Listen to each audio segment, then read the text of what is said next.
Ahoy and good morning, everyone. My name is Josh Bovard and I am a clinical exercise physiologist here at Copeman Healthcare Center in Vancouver. If this is your first time tuning into our Walk and Talk segment, welcome. For those returning viewers who've been here for the last few weeks, welcome back.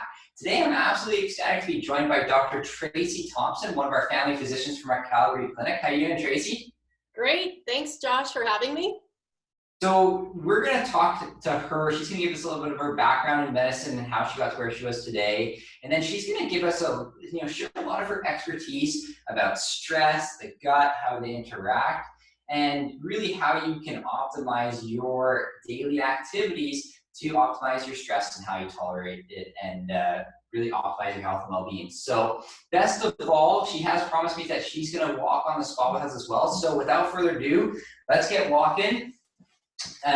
So today, like as I mentioned and reviewed on Tuesday, we often think about intervals just within a workout. So within a workout, we want to make a few minutes hard and then a few minutes easy, and we're going to repeat that a few times. Now, as again on Tuesday, I brought up that we want to think about intervals between workouts, not just within workouts, but between them too. So we make some of our workouts hard and some of our workouts easy. So zooming out even further, we want to think about intervals on the scale of weeks. So we make some weeks hard, and then we want to throw in an easy week here and there. So like on Tuesday, we're going to keep today nice and easy. So we're probably going to do about 25 to 35 minutes of light to moderate constant intensity activity. And as usual, a few tips and reminders as we get started here. So as always, first and foremost, everyone's safety is our top priority. By participating in this workout, then you acknowledge that you're physically and medically fit to participate. If you have any concerns about your medical or physical fitness, or have had any recent changes to your medical or physical statuses, please don't hesitate to contact us. We want your activity to be safe and enjoyable. Second, we really appreciate you joining us to conduct some exercise while still practicing physical distancing. So for those out in BC, you likely heard about the Premier's announcements yesterday. And while it's optimistic news, we all still have to be pretty vigilant in being as safe as possible. So whether you're walking on the spot like we are, maybe you're joining us while you're walking outside or on your treadmill, your stationary bike, elliptical, or whatever piece of cardio equipment you might have access to, we appreciate that you're joining us to do some activity while doing your best to keep yourself and those around you safe. So for those walking on the spot like us, the few reminders I like to give before every session. So wear some comfy shoes.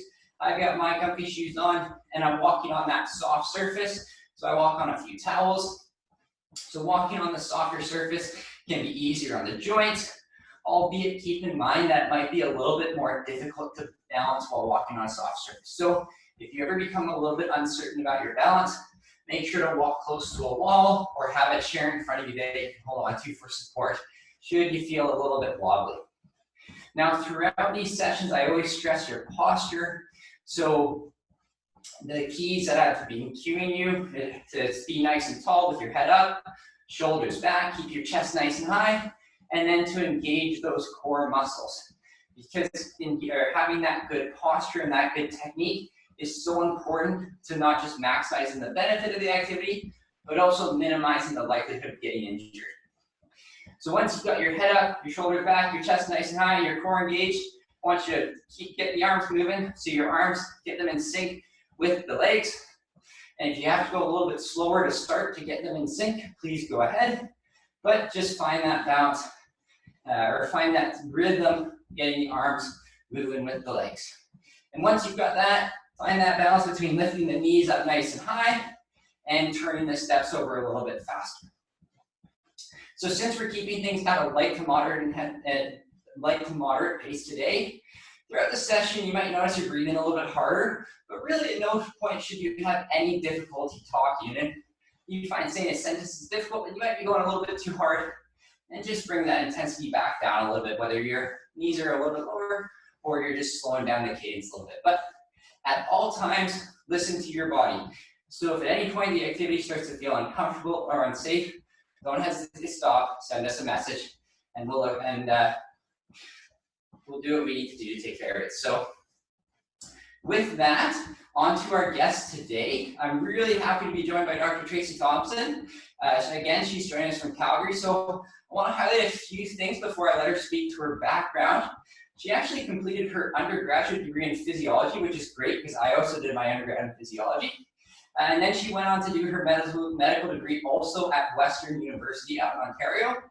And then she came out west and completed her training and practiced medicine out here. So since coming out west, she's done some continuing education. That's included integrative and functional medicine, anti-aging, brain health, mindfulness, meditation, and all those really contribute to her taking that whole body and mind approach to diagnosis and treatment. And maybe most amazingly, not only has she taught many medical students, but she's also received the prestigious fellowship from the College of Family Physicians of Canada a few years ago. So with that, Dr. Thomson, please tell us a little bit more about yourself, your background, and how you got to where you are today. Okay, great. Well, I have to say I love this because we're exercising and people are learning. So we're stimulating the brain and the body and producing antioxidants, which is so good on so many levels. So this is fantastic, and I like the forum.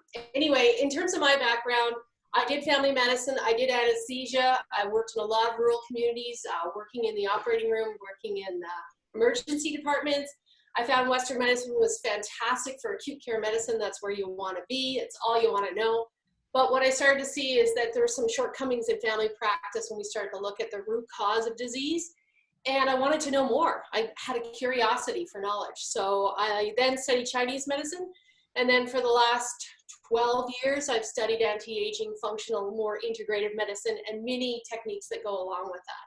So I have a very holistic view of medicine and what we need to accomplish to be preventative, to slow down the aging process, and to be the healthiest that we can be. I mean, wow, that's really cool. I mean, as you said, your experiences range from working in the emergency room and in anesthesia to that very preventative, anti-aging, holistic approach to medicine. So that's fascinating background. Now, I want to kick off today's topic. So we're going to talk about stress. And just for the viewers, let's start just by defining what stress is. So can you help our viewers understand what stress is and how it affects how your body functions? Okay, that's a huge topic in itself. Stress is big. You know, if we look at visits to a family care provider, it's 75 to 90% of the reason people are coming in. There's a link with stress. We also see it huge in absenteeism from work. And so I think it would help to break it down if we look at, you know, we've got psychological stress, we've got physical stress, we have good stress, we have bad stress, and then we have acute stress, and we have chronic stress. And so if I break those all down and I summarize those, what we really need to look at is how stress affects our physiology, okay? Because that's where it impacts our body. So if we look, stress is an adaptive response, the stress response, okay? So this is where we want to run away from the tiger. Our body is perfectly suited for that. Or whether we want to compete in an event, a triathlon or a running race. When we engage our sympathetic nervous system, we're, you know, constricting blood vessels, we're increasing our blood pressure, we're increasing our cardiac output, we're getting blood flow to our muscles where we need them. We're going to be able to run away from that tiger. And this is very adaptive in those acute situations. The problem is in our society is that we keep bombarding this stress system in a chronic way, and that is not adaptive for our body. So if we look at the other side, where we've got the sympathetic stimulation, then we look at what happens when we're at rest, when we're at peace, when we're zen. You know, this is when the parasympathetic nervous system takes over, and basically those are when all of our restorative functions are happening. Digestion, our hormone balance, endocrine system is activated. You know, we detoxify. All of those softer functions are happening when we're not in a crisis mode, and those are very important. So it's good for us to have a balance, but what we see when we talk about bad stress is that we're chronically activated more of this flight problem, and this has deleterious effects on our physiology. So it's important to understand how that affects our physiology. I mean, that's a fascinating array of even just defining how many different types of stress there are.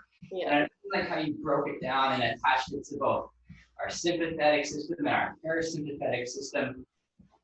And then really emphasizing that importance of understanding how it affects our physiology. So maybe just can you take a moment and explain how, when we are stressed, what are some of the other physiological changes that our body undergo and kind of how it affects, Okay. how we feel or what our body does? All right. So basically there's a stress response, and it is mediated centrally in the brain. And there's a cascade of hormones that happen in that stress response. But given the fact that we're talking about the gut today, let's focus on that particular aspect of the stress response. And one of the things is that cortisol gets released, adrenochromatophobia, ACTH, goes to the adrenals, we get cortisol, that mobilizes some of the things we were talking about, but we also make another hormone that they just discovered in the year 2000 called zonulin. Now that's not something out of Star Trek, although that's what it sounds like. But essentially this hormone goes to our gut, and there's these tight junctions that are tight for a reason, and they are a barrier in our gut. And when we take in carbs and proteins in the foods, they stop those particles from traversing over into our bloodstream. But what happens is when we're chronically stressed, that zonulin goes to these tight junctions and it kind of opens them up a little bit. And then all of a sudden our gut becomes permeable. So now some of these food particles can cross over into our bloodstream. And what happens there is that our immune system gets activated and we create these immune complexes called IgG. And those can cause a host of issues. Some people might come in with actual GI symptoms like bloating or, diarrhea, constipation, but other people could present just as brain fog or maybe weight gain. So it affects the gut. It also affects our hormonal balance, our cholesterol, and many other things. Wow, and I think, what you touched on there and when you're initially introducing stress, like, now the problem is we don't just have that fight or flight response where we're responding to a tiger per se. It's like we're almost responding to a little itty bitty tiger all the time. Correct. Can you, and then what happens is if we're bombarded enough, our body is bathed in cortisol. The brain gets tired of that, says, no, I'm done with this. I have to preserve, I don't like that high cortisol level all the time. And then what it does is it actually shuts down or dampens the response to the adrenal glands, and we make less cortisol. And that's when you see like overtraining syndrome, coming from your physiology background. That's when you start to see people fatigued, tired, like I just don't have any energy anymore, because even though they may still have the stress that's ongoing in their life, their body, their actual brain has adapted to that chronic stress by just shutting kind of the system down. And so they don't have a normal cortisol response curve anymore. They don't have the energy that they need. And that affects their function, their concentration, and a lot of different aspects in their life. Yeah, I think that's such a key point and an interesting point when we think about it. Like, because, a lot of the time when we get stressed, we can respond better. We can run faster. We can, really focus in. But what you're getting on too is when you have such chronic levels of stress for a long period of time, all of a sudden, instead of becoming more focused or becoming faster, the opposite actually happens. And we can't think straight, and we can't run very fast, and we feel tired all the time. And it's just like, effectively, our bodies just become stressed out, I think would be fair to say. So, all this stuff is really fascinating. And you touched on it a little bit earlier, but maybe speak a little bit further, how about that bi-directional relationship, or how stress affects our gut, but then gut affects our stress. So can you speak just a little bit more to that? Sure.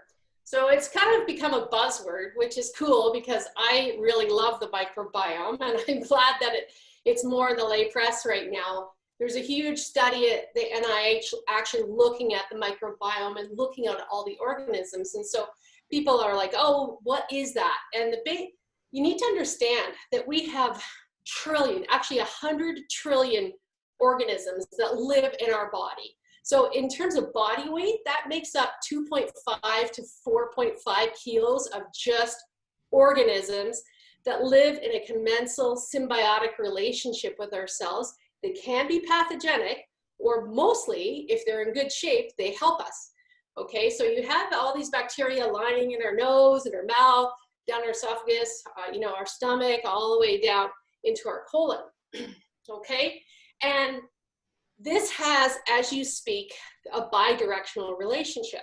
Okay, it's called crosstalk. And so, things in our external environment can affect our microbiome. So we talked about physical stress, mental stress, drugs that we might take, over-the-counter things, antibiotics, bugs, viruses, bacteria coming in, of course, nutrition and what we're eating, the water quality of what we're taking in, where we travel, all of that affects our microbiome, and it influences the disposition or the diversity of our microbiome.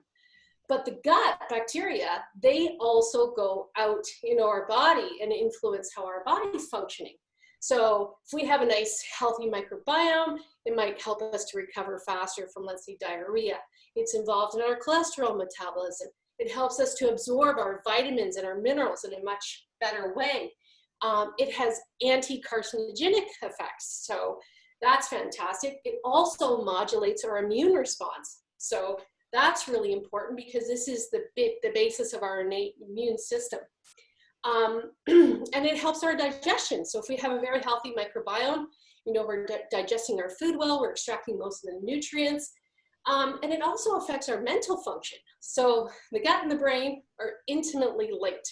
And that's by the enteric nervous system and with the immune system, the innate immune system. So, 70% of our serotonin, our happy mood hormone, is made in the gut. So we got a healthy gut, we're going to have a happy brain. If this is messed up, then that can lead to anxiety, depression, low mood. So it's really important to understand with the microbiome, it goes both ways, in to out, outside, back to us. Yeah, and I think, just at the end there, you really hammered home the point that how our gut function, or how our gut functions affects, our anxiety and our stress, and then probably our anxiety and our stress affects how our gut functions. I mean, it's fascinating stuff, and I remember learning a little while ago that I think it's something like 60 or 70% of your immune cells actually live in the gut.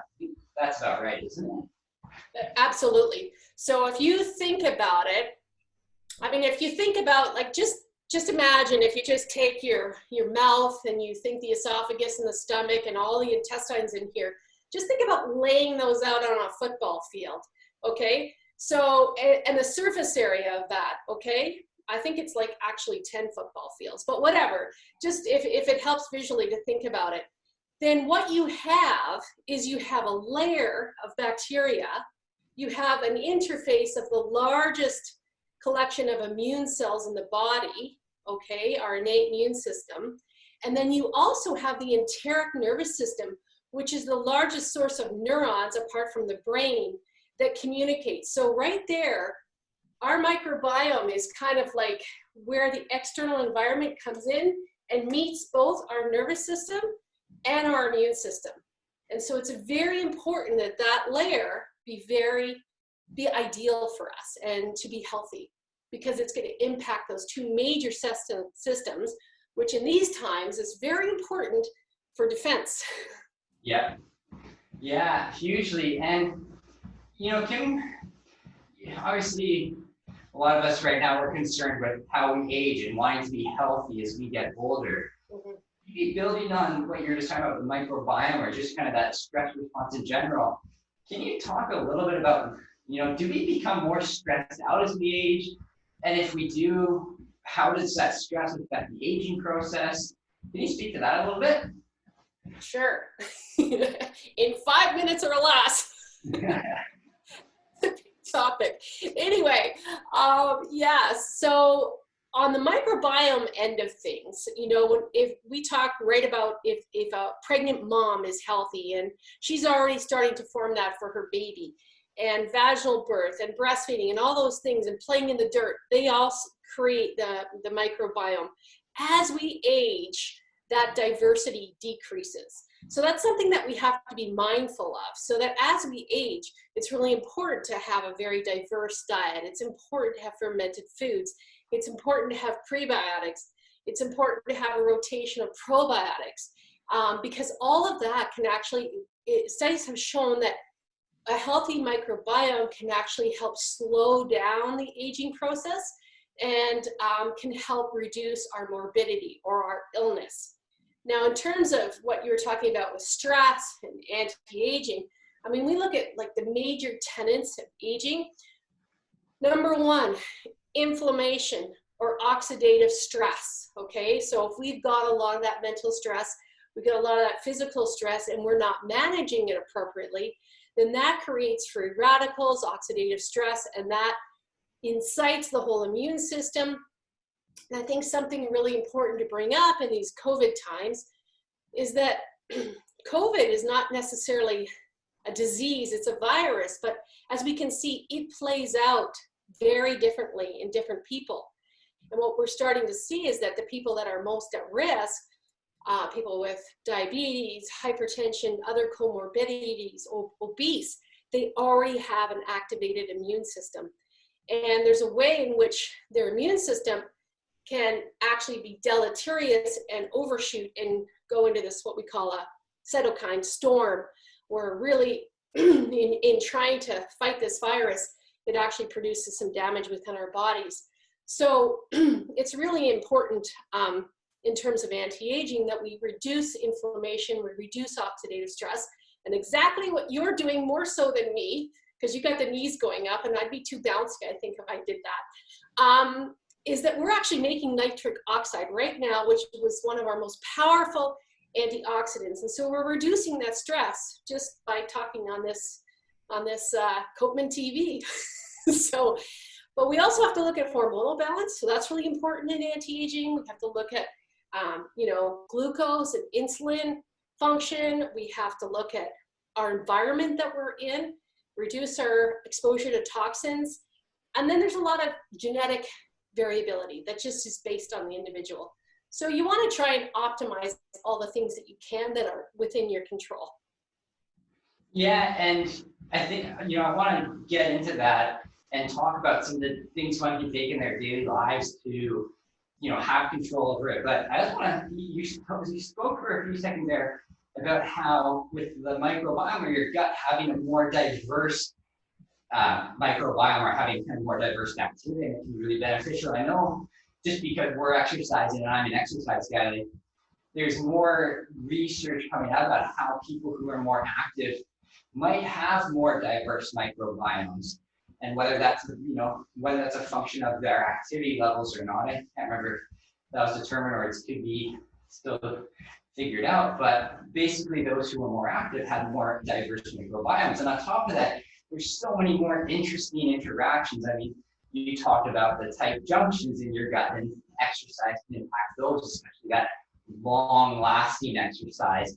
And we think about runners who are doing marathons and ultra marathons and how the gut can become a little bit more leaky near the end of those. And there's even some more fascinating research recently that looks at how the energy produced by your microbiome can be different between people who are lean versus not lean, who are fit versus not fit. And so really how much energy you can harvest from food is going to be different depending on whether you're active or not. And so huge interactions between how we exercise, our exercise and our physical activity levels and our gut, and then that feeds back into the bigger topic of stress. So let's go on a little bit further. So I've talked about the key pillars, which are how you sleep, how you eat, how you move, and how you're mindful. We talked to Elizabeth Costa, Sarah, Dr. Cloutier on Tuesday. So now that we know what stress is, and we've talked about the gut, and we know what the microbiome is, let's talk about how we can optimize our stress levels and what we can do to tolerate that stress. Okay. Well, I think you just mentioned some really important factors right there. Sleep, number one. If I don't have people sleeping, I can't deal with any of these other symptoms. So sleep is really important. The brain needs to rest. Okay, when we're sleeping, we're generating growth hormone. All of our kind of anabolic growth and healing processes are happening when we're sleeping. So it's really important. And I've talked to a lot of people that during these, now that we're in these COVID times, that's been disrupted. So that's really important to get back on track.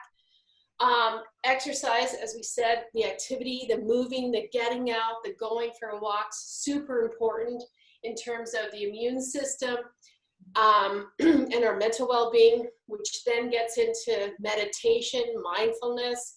I mean, I personally practice that about 2 hours a day. I've been studying this for over 15 years, and it's just phenomenal how much energy just meditating gives you. So, and a positive attitude, which is great.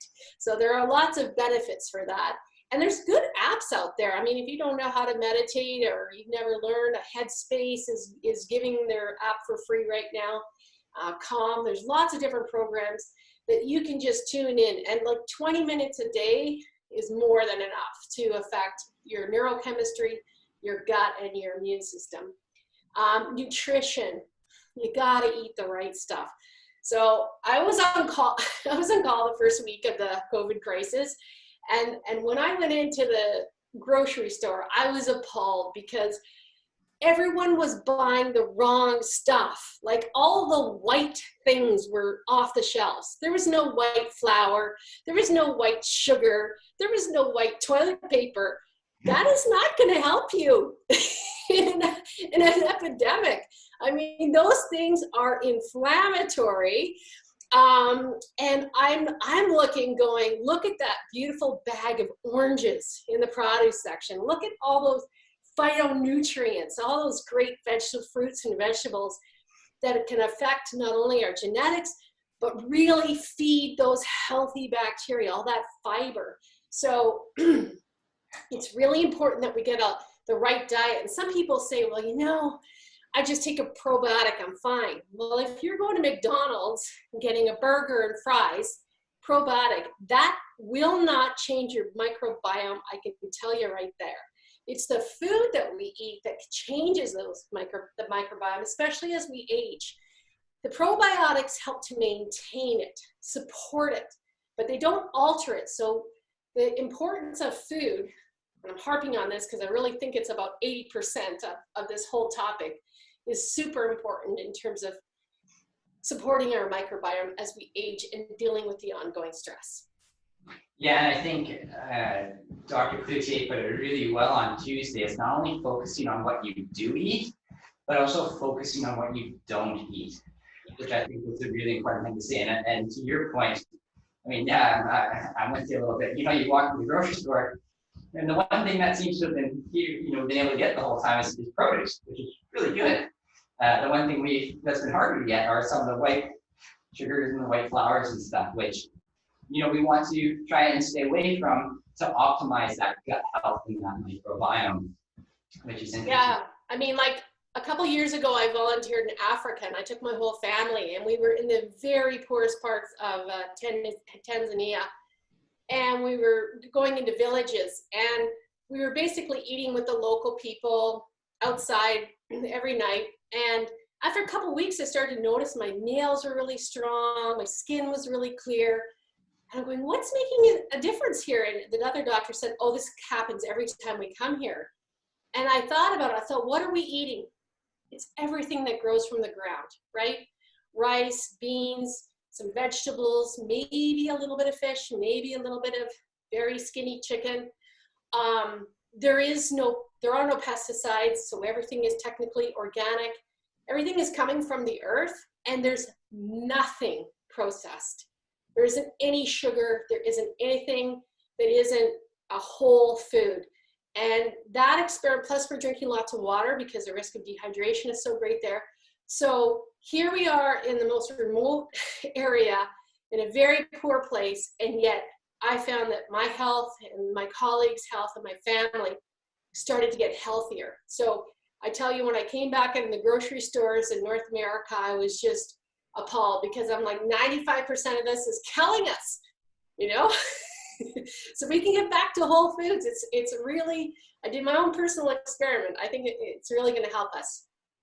Yeah, I'm smiling so much because we actually spent a few months in Tanzania as well, so we won't bore our viewers about asking whereabouts in Tanzania you went. We'll talk about that afterwards, but some of the things I remember, like the avocados are massive and the bananas are massive, and you look at it like, wow, this is what fruit and vegetables really look like. Mm-hmm. So we'll definitely talk about that after, but you talked a little bit about activity, and I want to go a little bit further on that one too, because as you said, being active is good for both our physical and our mental health. And as I've talked about in the previous segments or previous episodes, we've discussed how when you're active, your muscles can release anti-inflammatory chemicals, and things like nitric oxide can also be released. Your brain can release feel-good chemicals. You talked about, I believe, serotonin being released, and that also coming from your gut. So really, exercise can optimize how your nervous system controls the internal functions of your body as well. And so staying active is essential. The one thing I want to hit on is considering the intensity of exercise can be really important, because if your activity is at a really hard intensity, it might be more stress inducing than it is stress reducing. Absolutely. And I mean, with that in mind, sometimes there's nothing like when you've got a lot of built up stress and you want to just go out and do a really, really hard bout of exercise. And that's exactly what you need, kind of work off some of that stress. But other times you're just adding to it. And so it's really important to know yourself and to know your body. So like know when to push the gas pedal with a hard workout, or to know when to hit the brakes with something easier. And keeping in mind that very often, like light to moderate intensity activity like we're doing today can be really beneficial for recovering and restoring our bodies, and that parasympathetic function we talked about at the beginning here. So, going back to what Costa and I talked about a few weeks ago, this is where keeping track of your activity can be helpful, because if you find that you're constantly getting overwhelmed with stress, day to day, week to week, you can look back at your activity history and determine if what you're doing for exercise was adding to your stress or not. And maybe you can figure out if what you're doing was too much and too hard, or if it was the right amount. So just to think about that activity, and sometimes light activity can actually be maybe a bit more restorative and a little bit better for that stress management. So I think that's an interesting topic and one for something for people to remember about. Yeah, you can measure that with heart rate variability, right, to monitor your training. So, we know that if we maintain our variability, we're more in that parasympathetic state. So if we wake up and we didn't have a good sleep and we measure our resting heart rate and it's higher, or we have a heart rate monitor and we can use an app to look at our heart rate variability and it's not great, then we know that should be a rest day, or it should be a gentle going out walking day. It's not the day for a HIIT workout. So really being in tune with your body, and there are some tools and gadgets out there that can help you, can really help monitor where you are on that stress continuum and figure out which workout's appropriate for you. Yeah, I love that you brought up heart rate variability. It's something that I've been interested in for a few years now, both from a clinical perspective, from a training perspective, from a life performance perspective. And I think that kind of segues nicely into the kind of me being a broken record again, and saying that, what we've talked about they're somewhat general recommendations. Sleep well, get good sleep hygiene, eat well, move a lot, and practice mindfulness and meditation. And while they are general, they're going to make big differences in your lives. And the integrated healthcare team that we have at Copeman, whether it's your physician, your kinesiologist, your dietitian, we're here to help individualize your scenario. And if something like heart rate variability, you're interested in that, well, let me tell you, it's actually very, very complicated. And so having that guidance in terms of actually applying it in your own life, it's really helpful to have someone guide you through it. So that's what we're here for as your integrated healthcare team, to really help you implement some of the strategies that we've talked about today and on previous episodes, to implementing those in your life and optimizing your stress, your gut, your health, and your overall well-being. So with all of that, Dr. Thomson, you brought up some fascinating points today. You told us about stress and the different types of stress. We talked about how the gut, or we defined what the gut was, how you have this microbiome, and there's huge interaction between your gut and your stress and your immune system. We talked about how managing your stress can be really important to, let's say, slowing the aging process or really optimizing the aging process. And then we talked about some ways to manage that stress and some of the things you can do in your everyday life to optimize your health and well-being. So with all that said, Dr. Thompson, in your position as a physician, what would be the key pieces of advice you want to tell all your patients right now? Okay, well, right now, I think we're kind of in a very unique situation. I will not use that word unprecedented, but these are extraordinary times. And so I'm going to add a few little extra things in there. So I would say, number one, be mindful of your screen time. And here we are on the screen. But really, we're getting exposed to a lot of EMF from phones, from computers. It affects the brain in certain ways. I say at the end of the day, I tell my kids I divorce my computer. The computer goes off, the phone gets turned into airplane mode, and that's it. Like, I'm done. So I would say really pay attention to that because it can be draining. Also, there's a lot of misinformation out there, on the internet. It's kind of with social media. Be careful about that because I found that can really bring on a lot of fear and anxiety in people. And when that happens, then they gotta go into that reptilian part of their brain, not using the higher cortical functioning. So really be mindful of that. Be careful, stick with your provincial guidelines in terms of health if you wanna get information about COVID. It's very accurate, it's very reliable. A lot of the stuff in the other media there can be sometimes politically influenced and incorrect. Let me just say that. So that would be my number one thing. As you've said, we've talked about the activity. There's a real connection with nature. Nature is healing. You don't have to understand how that happens, but if you live near a park where you can go walking or down by the river, that's really therapeutic. So I would say if you can incorporate your walk or your exercise, getting outside and somewhere in nature, that's going to give you even more benefit. When you go to the grocery store, avoid the inner aisles. Go straight to the produce section. Think rainbow. Think about colors. Colors have phytonutrients. All of those affect our DNA and help our immune system and help our microbiome. So really think about a colorful diet. Practice some form of stress reduction every day, whether that's working with your breath, listening to quiet music, meditating, doing Tai Chi, doing Qigong, doing yoga, just doing something peaceful, okay? It's important, especially in these times, foster your relationships, those close, intimate relationships in your life. So I talk with a lot of elderly patients that are alone and isolated right now. Reach out to them, whether it's Zoom, whether it's phone call, really foster those relationships, even though we can't necessarily be together. And then kind of the last thing that we haven't talked about, and this is just coming from my own personal experience, is create healthy boundaries for yourself in your home. So I go to work and then I come home and it's my sanctuary. I have 3 boys. They're all home now, one home from university, twins in grade 12. They're all doing homeschool. I don't have a separate office. So all of a sudden I'm bringing my work into my bedroom. That's my sanctuary. That's where I sleep. That's where I meditate.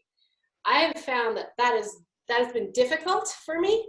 And so I actually got one of my son's little desks and I have it in a little corner now with a light and a computer. And that's where I work. And when I'm done the work, it all gets shut down. I put a sheet over top of it. I don't look at it. It's not part of my Zen room anymore. And I really think for a lot of people that are stuck at home or stuck working at home, be grateful for your job that you have, which is great, but try to create some type of healthy boundary between the work environment, your home, so that that nervous system can really have a chance just to, at the end of your day.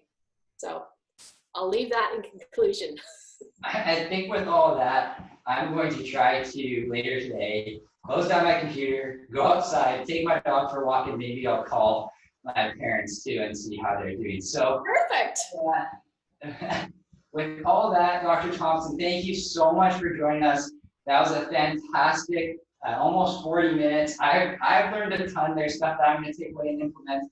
in my life, and I hope our viewers got that too. So with that, I'm gonna stop walking. My legs are a little bit tired. And I want to say thank you again, Dr. Thomson, and I look forward to seeing you guys again soon. You're welcome. Thanks very much. And stay healthy.